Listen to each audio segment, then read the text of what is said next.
The writer of the book of Hebrews has a great understanding of faith. He gives us lots of biblical examples of people who have lived out their lives in faith, like Abraham and Sarah. Till I got up too early this morning. Sarah and Abraham, none of them knew where they were going, but they set out in faith. And that's pretty much the way we all are. We think we know where we're going, where we're headed, what our lives will be. But the real truth is we are traveling by faith. The writer of Hebrews understood faith to be making and maintaining meaning in our lives. For the writer of Hebrews, faith is always a verb, and it's an action verb, a verb of what's happening that's unseen within our heads and our hearts, and what's happening that's seen, our behavior, our actions. And so this morning I want to share a little bit about my faith story with you. It seems to me that I was one of those really lucky, blessed people that came into the world believing in God. I cannot ever remember a time when God was not a crucial part of my thinking. And when I think back to the years before I started first grade, that seems particularly true. I think that's true in part because my parents read to me when they had time, but my mother's younger sister, the baby sister, did not have any children, was never married, and she loved to read the Bible to me. Her real name was Gussie, but we called her Fussy. And my daddy said it was not true, that that's because I did not know how to say Gussie. It was because there were some characteristics that fit her. But anyway, she was a great reader to me, and so was my older sister Peggy, who loved to read fairy tales and nursery rhymes and make up fanciful stories of us traveling all over the world to see everything. She particularly made use of that when I had a brace on my leg and couldn't run and play, and she would put the blanket down as a magic carpet, and we would go everywhere, all over the world, through her imagination. But she particularly liked to read to me from her high school literature books, really strange stories. But somehow they were a little bit like the Bible stories that my Aunt Fussy read.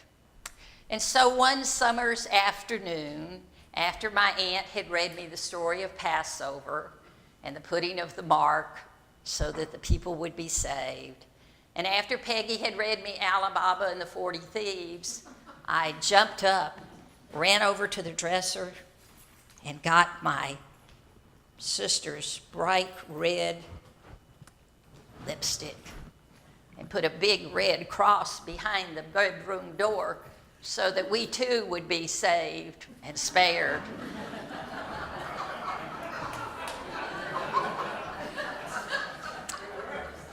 That might have been not so bad, except that Daddy had just painted that bedroom that morning. And plead though I would with my mother that I had saved the entire family, that seemed to be a concept she could not grasp. I continued to live in a part made up imaginary world and a part biblical world, all the way up till I was 12 years old. And one day, my little friend Brenda and I had been the only students in Miss Bowman's Sunday school class. And she had done a particularly fiery lesson on Meshach, Shadrach, and Abednego about the fiery furnace. So on the way home from the Sunday school, Brenda and I decided that what we should do is test our faith and prove that we were worthy to be children of God. You can ask the teacher in the Bible book study, what's wrong with this theology on September 15th? And so one of us came up with the great idea that we would go and jump off the 800 feet floodgates and God would save us, because God never lets bad things happen to children, because God loves the little children of the world. Well, we got there and we were beginning to enact this great act of faith. And my sister, who had been forbidden to ride her cousin's motorbike, appeared just in time to grab Brenda by her ponytail. I love ponytails. And Brenda grabbed me by the belt of my brace. And somehow, through the grace of God, we all fell back on the earth rather than down the 800-foot drop. So when people ask me today if I take the Bible literally, I say I try not to. It gets me into trouble every time I do. But my real answer to that question is yes and no. And again, my scholar will explain that to you in his class. It seemed that was a strange summer in my life. Brendan told me it was her last summer to come have adventures with me, that she would be in high school. She was a little bit older than me. And she wouldn't be coming to spend the summers with her grandmother anymore. And she was also going to get to start dating. I would have been jealous, except there weren't any boys in Tallula Falls 2 dates, so, didn't much bother me at that point. Brenda went back to Atlanta. My sister Peggy went off to college. I had the bedroom that I had always coveted to myself. But I discovered a new feeling. It was lonely. And I didn't much like that feeling. So I sort of began to withdraw. I wasn't the chatty, always talking, always telling funny stories self. I went to church a lot more. I said a lot more silent prayers. And then just before Labor Day, I learned that our 12-year-old friend that had been the one boy that Brenda and I both had a crush on because we shared everything, had been killed in an automobile accident. And I understood for the first time why my mother was so upset with me about going out to the floodgates to test my faith. Because I realized that bad things happen to people of all ages, even children, even cute, good-looking 12-year-old boys. And I began to think a lot more about the words of the Bible and what they meant. And how could words mean one thing sometimes, and the same words mean something different in another time, in another situation. I loved that little brown church in the Wildwood, although it was brick and painted white. It reminded me of that song, that hymn.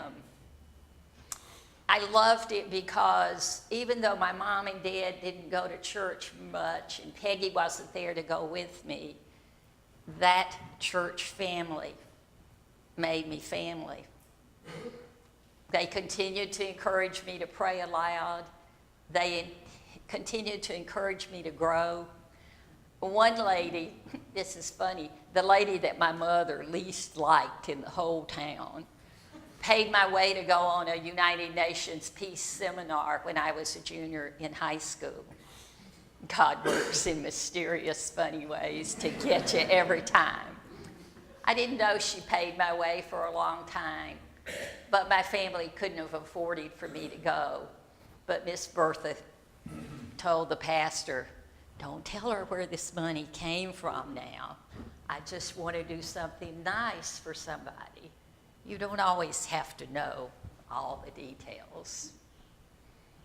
That trip to the United Nations made me an avid activist for world peace.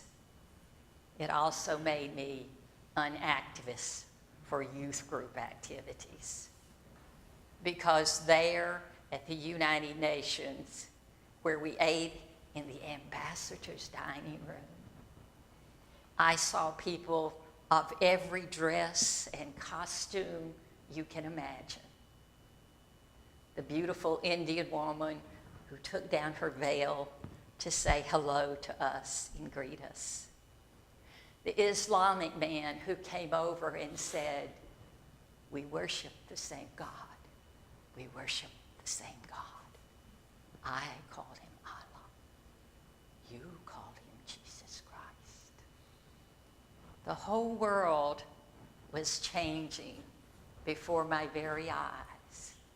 And so when that writer in Hebrew talks about faith being dynamic and changing, all of us say, "I don't like change."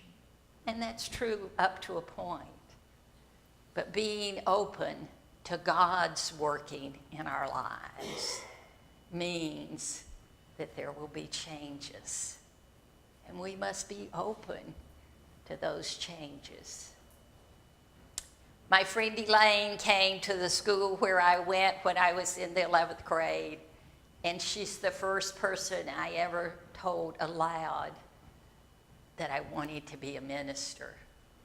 Well, that is, except when I was 4 years old, I told my dad that I wanted to be a preacher like Preacher Gentry, because he was the one pastor in my childhood who tried to relate to all of our family. He took my dad fishing. He brought my mother cookie recipes. He took my sister's youth group on all kind of wild trips that sometime my mom and I got to chaperone with, and I got to be part of the teenage group.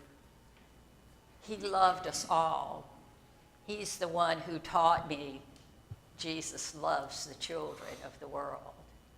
And so I carried his song and his ministry in my heart. And when I said to Elaine, "I think I want to be a preacher," she said, "Oh, Sam, you would make a good one, but don't ever ask me to do any of that stuff."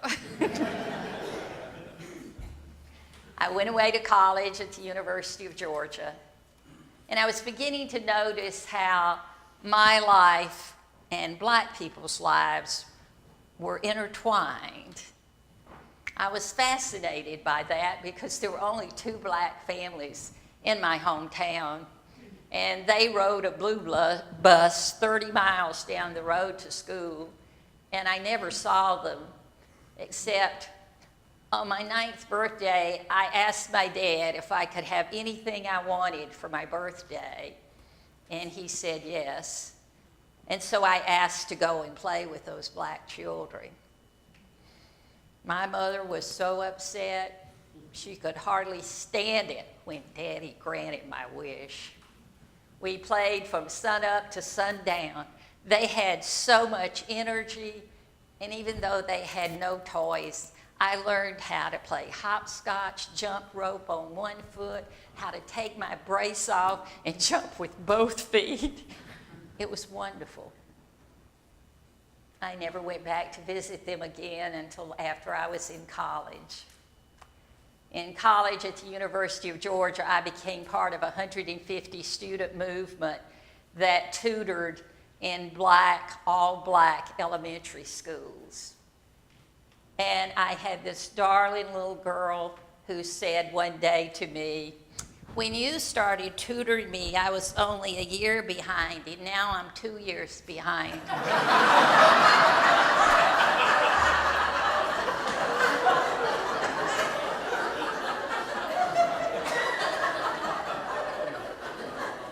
I said, "Did your mother tell you that, or your teacher?" And she said, "You're supposed to guess why I'm 2 years behind Nick." Well, I couldn't imagine how bad a tutor I was. But she said, finally, "It's my birthday today." I said, "You should have told me. I would have brought you a birthday gift." To which she said, "Mother said I couldn't tell you. That would be like asking for a present." Well, after the University of Georgia and the tutorial program, I decided that I would work for the Girl Scouts. And so I had a part-time job finishing college my last year, being paid to be a Girl Scout, a concept my dad could not quite grasp. And I was asked if I would go to a little town called Social Circle, Georgia, to help a black teacher start an all-black Girl Scout troop. And so I did. When I went through Monroe, the larger town, there was a, what I thought, parade. The sheriff came over and motioned for me to put my window down, and he said, "Just want to tell you to be careful. We're routing all the traffic around to the back of the courthouse. Where are you headed?" And I said, "I'm going to Social Circle." He said, "Well, some fool woman from the Girl Scouts is coming down here to get all those folks over at the elementary school stirred up." There I sat in my green uniform with my GS on my trying to make up something else GS could stand for instead of Girl Scouts. He said, "They're burning an effigy of her at the front of the courthouse."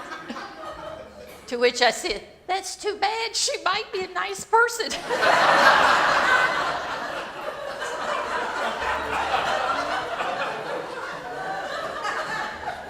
I went on to the school more determined than ever to start this Girl Scout troop. I was even thinking, if I have to come back and lead it myself, I will. I got to the school, and these three huge, really big, really black guys came walking over to my convertible, which I had put the top up on since I had seen the parade and the effigy. And they said, "Are you here for the Girl Scouts?" And I thought, oh God, if I ever needed you, I need you now. And I said, "Yes." And he said, "Well, Miss Johnson sent us over here, and she said for us to take care of you till she gets here." And I thought, boy, am I glad he added "until she gets here," because I wasn't sure what "take care of me" meant for a minute. I walked into a schoolroom, a one-room schoolroom, with one frail light hanging from the ceiling. A small bulb. It was so dark in there, I asked the boys to put the windows up, and they did. I brought in all my little white, fancy Girl Scout stuff and set it up around the room.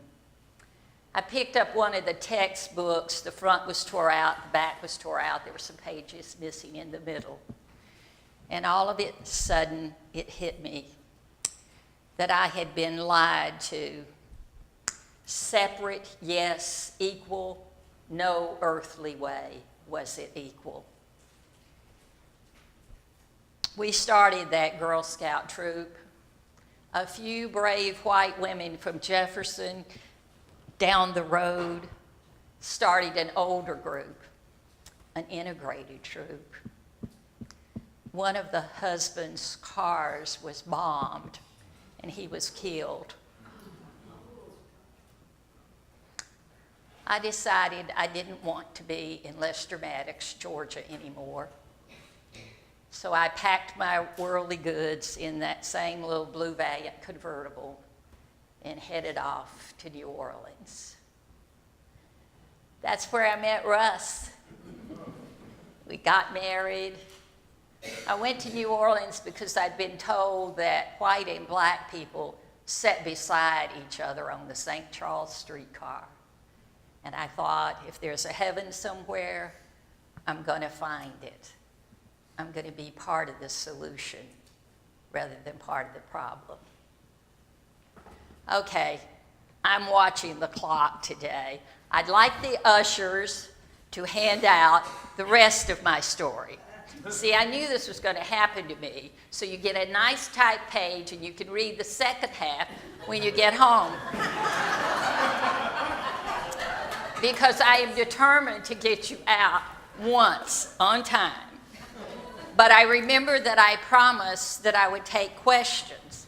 So, do you have any questions about church life?